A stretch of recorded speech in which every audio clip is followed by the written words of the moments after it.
अस्सलामुअलैकुम नाजरीन जी, मैं हूं नाइला भट्टी और आप देख रहे हैं न्यू BBC न्यूज HD। आइए शामिल करते हैं आज की अहम खबर शामिल करते हैं कराची से, जहां से रिपोर्ट कर रहे हैं न्यू BBC न्यूज़ के नुमाइंदे मोहम्मद शाहिद। कराची सिविल हॉस्पिटल में कल्चर और सेहत डे मनाया गया, जिसमें बड़ी तादाद में स्टूडेंट ने शिरकत की।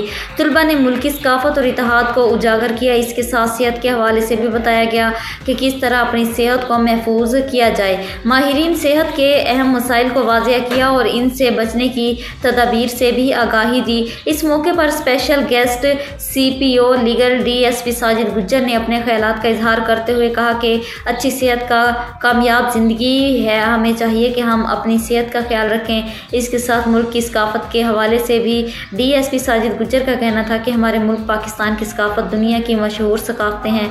पाकिस्तान के लिबास, खाने और ज़ुबानें दुनिया भर में मशहूर हैं। आखिर में DSP साजिद गुज्जर ने तमाम स्टाफ का शुक्रिया अदा किया कि इस प्रोग्राम में पाकिस्तान की सकाफत और सेहत के हवाले से अहम आगाही दी गई। अब तक के लिए इतना ही। मज़ीद खबरों और अपडेट्स के लिए देखते रहें न्यू BBC न्यूज HD।